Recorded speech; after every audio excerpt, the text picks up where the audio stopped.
What's going on, guys? It is part 2 of a 2-part video, maybe 3 parts, I don't know, it depends on how long this video goes. But if you haven't seen the first video, go ahead and check that out. It's basically me going over all the commons and uncommons that were spoiled from Ikoria, Lair, Behemonths that will be coming out sometime next month. It was supposed to come out this month, but due to coronavirus, we're all stuck inside and shipments have been delayed. So thank you for joining. If you're new to the channel, we would love it if you were to just stick by, maybe give us a shot, watch the entire video, and then if you like it, consider giving that like button a little bit of love, consider subscribing. It helps the world, and it also would help if you were to, show that Temple Bell a little bit of upkeep. But without further ado, let's jump right back into it, starting with the rares in Ikoria, Lair of Behemoths. So, what we have first is Dranith Magistrate. It is a 1 and a white for a human wizard creature, and then its effect is your opponents can't cast spells from anywhere other than their hands. So that's kind of, it's kind of Staxy, basically saying like, hey, you can't do this, you can't do that. Very interesting. And it's a 1/3, so again, big butt. Big butt. Next up is Mythos of Snapdax, and it is a sorcery for 2 white. Each player chooses an artifact, a creature, an enchantment, and a planeswalker from among the non-land permanents they control, then sacrifices the rest. If black and red was spent to cast the spell, you choose the permanents for each player instead. Okay, so the 2 colorless has to be Mardu, so it has to be a black and red. It's kind of like Tragic Arrogance. Interesting. Yeah, that's gonna be fun. Yeah, I said it, it's gonna be fun. Next up, we have another Mythos. This seems to be like a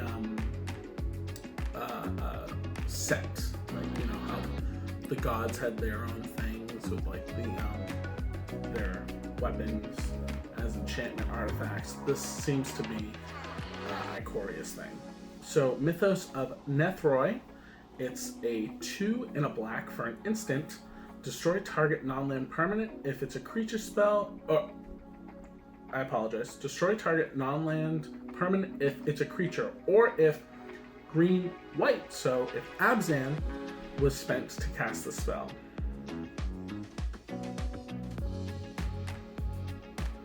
Okay. That doesn't really make sense. Destroy target non-land permanent if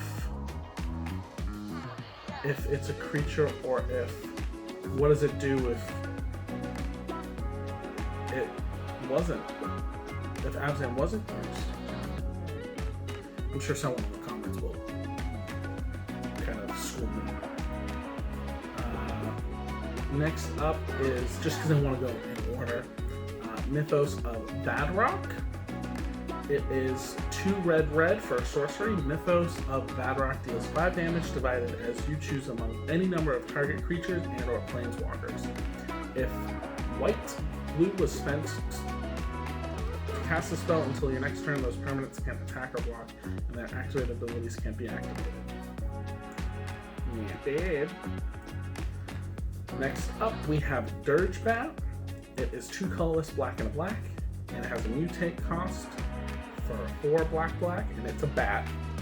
It has flash and flying. Whenever this creature mutates, destroy target creature or planeswalker an opponent controls. So can you imagine if you had the uncommon that we talked about last video, and then plus this? You could do some crazy stuff every single time you mutated. You could just be like, mutate once. Oh, guess what? I'm choosing this creature to be destroyed. Oh, and you also have to all sack a creature. And it's a 3/3 bat. Wow. Alright, moving over to the lighter side of things. Everquill Phoenix. It is 2 red for a Phoenix creature. It has mutate cost of 3 in red, and it has flying. Whenever this creature mutates, create a red artifact token named Feather with Pay 1, sacrifice feather, return target Phoenix card from your graveyard to the battlefield tapped. It's going to be great for Phoenix Tribal. Wowie, whoa, whoa. Alright, next up is a card that I saw the type of it and I was like, ooh, I hope it's good because I kind of want to put it in Kashath. Yadaro Wandering Monster. It is 5, a red and a red, and it gets you a legendary creature, Dinosaur Turtle. It has trample and haste, the cycling cost of 1 and a red. When you cycle Yadaro, that's not what Kashath wants. So it's a big creature. It's an 8/8. But just cycling.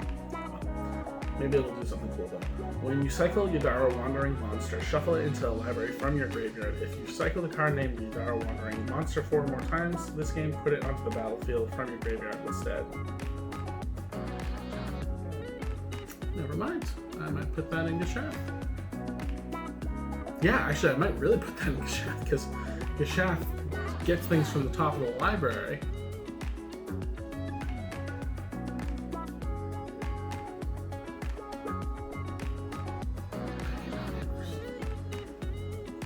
Oh, they're doing construction. Oh my god. Alright guys, well, they're doing construction outside. I'm sorry if the video catches that. Hopefully it doesn't, but if I can hear it, chances are the mic can hear it. So, Yadaro probably going into the deck. Because wow. Next up is Colossification, which is just a disgusting card. It's a 5 green. It's an enchantment or enchant creature. When Colossification enters the battlefield, tap enchanted creature. Enchanted creature gets +20/+20. Again, Timmies and Tammies. This is for you guys. Alright, next up is Gem Razor. This guy just does not look happy at all. It's a 3 and a green for a beast. It has mutate for 1 green. It has reach and trample. Whenever this creature mutates, destroy target artifact or enchantment an opponent controls. So it's Aura Shards for mutations. Okay, and it's a 4/4. So essentially it gives Aura Shards to mono green players, which is not a bad thing. Next up is Kolga, the Titan Ape.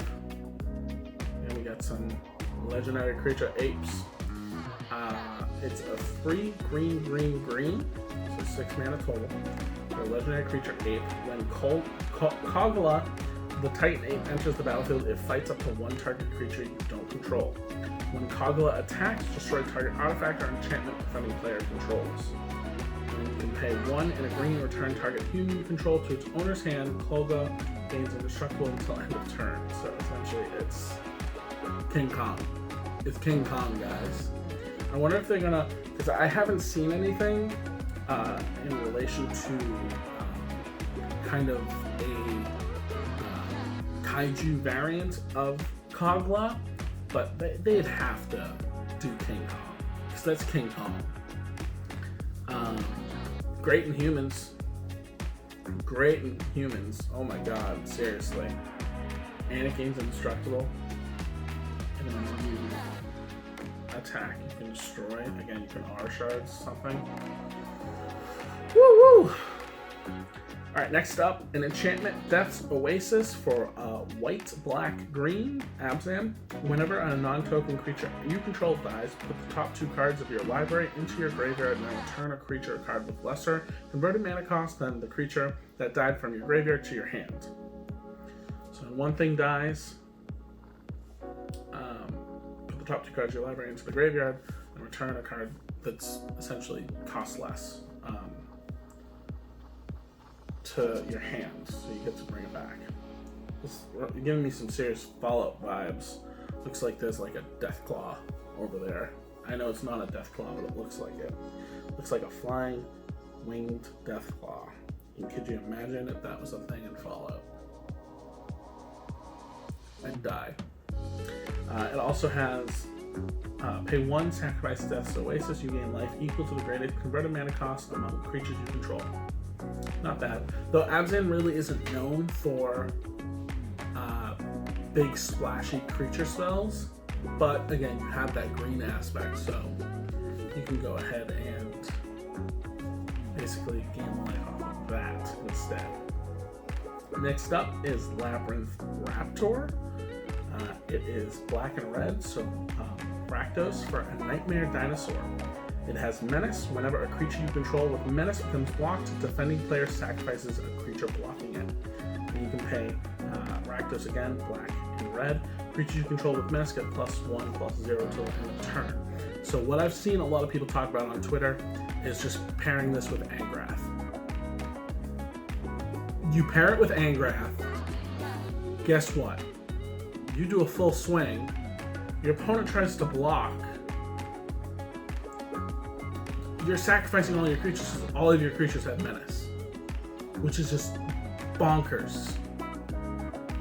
That's gonna definitely be a big problem for people who aren't playing Rakdos or Mardu or your Tiller or I don't know the non-blue one or Uber. Wow. Alright, next up, what is this dude doing?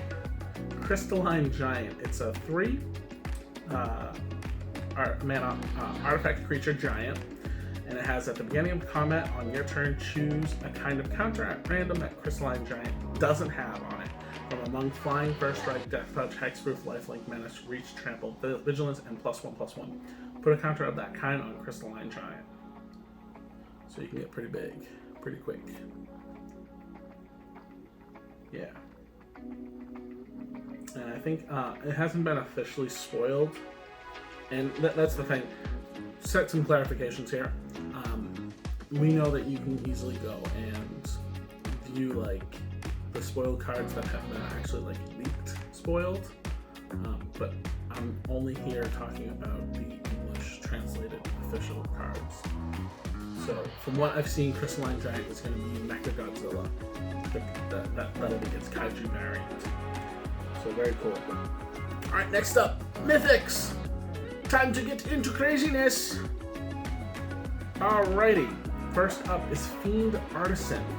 It is Golgari. Oh god, that thing looks scary. What is it even doing? For a Nightmare, Fiend Artisan gets +1/+1 for each creature card in your graveyard. What? You can pay X and Golgari, tap it, sacrifice another creature, search your library for a creature card with converted mana cost X or less, put it onto the battlefield, and shuffle your library. Activate this ability only anytime you can cast a sorcery. Okay. Yeah, so you essentially just... First of all, why would you pay? Why would you get something for less? Like, if you know exactly the card you're looking to get, why would you pay 5 mana for a 4-drop? You know that, like, unless if you want to psych your opponent out, like, you know that you're going for like a 1-drop, but you pump 5 mana into it just to kind of bait something from your opponent out. That's the only way that I can really think of it. That's gonna be scary, super scary. And then we have next up Relay, the Everwise. It's 1, a blue and a red for a human wizard, legendary creature, so legendary. Relay, the Everwise gets +1/+0 for each instant and sorcery card in your graveyard. So you're starting to see a pattern with these cards where it's like, hey, you get the benefit for having cards in your graveyard. You know, first with Fiend Artisan, now with Relay. So yeah, you get +1/+0 for each instant sorcery card in your graveyard. Whenever you discard 1 or more cards for the first time each turn, draw that many cards. That's like an auto-inclusion in Gabby. What? 0 power, but 3 toughness. So big butt, but can't do much of nothing. Does she have a turtle shell in her back? That back? I don't know. Damn, it's gonna be broken. Alright, next up, oh my god. It's another one of those creatures, man. Nephrite Apex of Death. It's 2 white, black, green, so Abzan. Legendary creature, Cat Nightmare Beast. Its mutate cost is 4. Selesnya, black, black. So very, very high cost when it comes to that mutation. It has Death Touch and Lifelink, and whenever this creature mutates, return any number of target creature cards with total power 10 or less from your graveyard to the battlefield.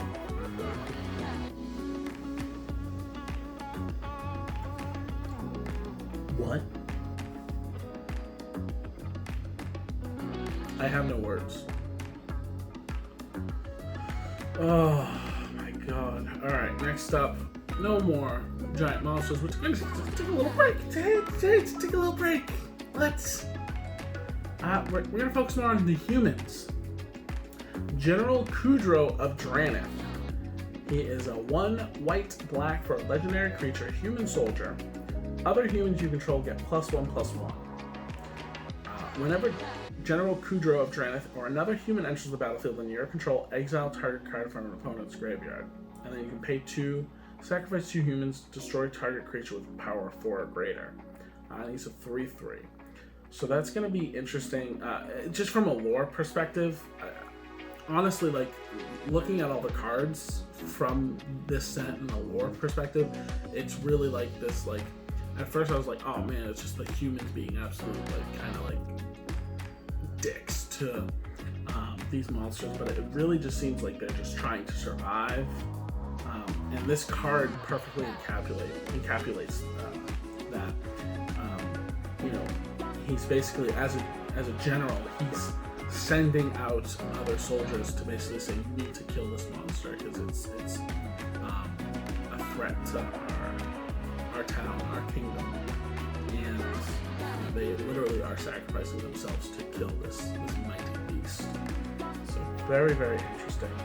Again, it's going to be interesting in like aristocrat decks because it gives them a way to sacrifice their creatures and at the same time destroy a problematic threat on the board. I mean, potentially you could even get rid of 3 of your creatures. And if you have something like Divine Intervention, then the power 4 or greater thing that you kill, you're just going to get the power 4 thing back. So you kill 2 1/1 soldiers and then destroy a thing with 4 power on your board, and then you get 4. You know, it depending on how you play it. Again, I'm pretty sure there's going to be someone who breaks this card. But God, it looks amazing. I love his little shoulder piece too. Man, so cool. Next up, we have Cheville, Bane of Monsters. So it looks like this guy is just an absolute like opposite of what I'm trying to like defend the humans. I'm like, oh no, they're really good people. No, trust me. But then this guy's just like, no, I'm just a dick. Cheville, Bane of Monsters. He's black and a green for a legendary creature, human rogue. So he's a rogue, guys. He's going rogue. They don't claim him. He has Death Touch, and at the beginning of your upkeep, if your opponent controls no permanents with a bounty counters on them, put a bounty counter on target creature or planeswalker an opponent controls. Whenever a permanent an opponent controls with a bounty counter on it dies, you gain 3 life and draw a card. And it's a 1/3. Wow, alright, that's pretty cool. Alright, next up we have Locus Apex of Forever. That looks really boss. It's got like multiple eyes, that's crazy. It's 2, a black, green, and a blue for a legendary creature, Nightmare Beast Elemental. It has a mutate cost of 2, Dimir, and green. And it has Trample. You may cast Locus Apex of Forever from your graveyard using its mutate ability. So it's just a creature that never dies. So that's a good card to have as a finisher, because it's a 6/6. So if you have this like insane mutation chain and then end it off with Locus, and let's say it gets blown up, I have to figure out how mutate works, because Locus could be broken if played correctly. My God. I hate my neighbors. Oh my God, is that it? Oh my God, that's it. Wow. Okay, that's pretty good. Alright, how are we doing on time? Let's see how we're doing on time. Yep, I'm gonna end it right there. Video is about like 20 minutes long. So yeah, a lot of just amazing cards from this set. Like Jiminy Crickets, dude. I honestly cannot wait for us to get this in our hands as a channel, play around with it, have fun with it, because it's just gonna be like freaking amazing, man. Like, I know what I said, I was skeptical. I was like, I don't know how I feel about it, but it just, Magic just seems like they're just, and WotC, they're just like, we're gonna do whatever we want to do. If you guys are along for the ride, then great. If you're not, then deal. But that's everything, guys. Again, I'll be doing the Commander 2020 videos in a video after this one. So I guess, like I said, 3 uploads. Hopefully I can do it. We'll see. We'll just have to wait and see. But that's all she wrote for Ikoria as of right now. Thank you so much, guys, for tuning in, for watching to this point. Again, if you're new, consider subscribing.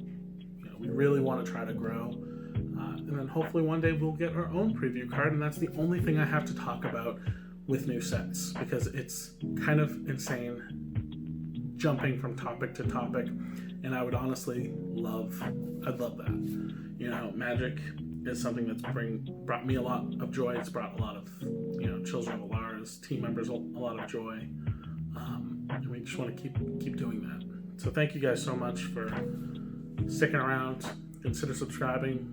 Please press the like button if you thought the content was worthy, if you thought the editing skills were cool, if you thought my insights were at least somewhat resourceful, and leave a comment.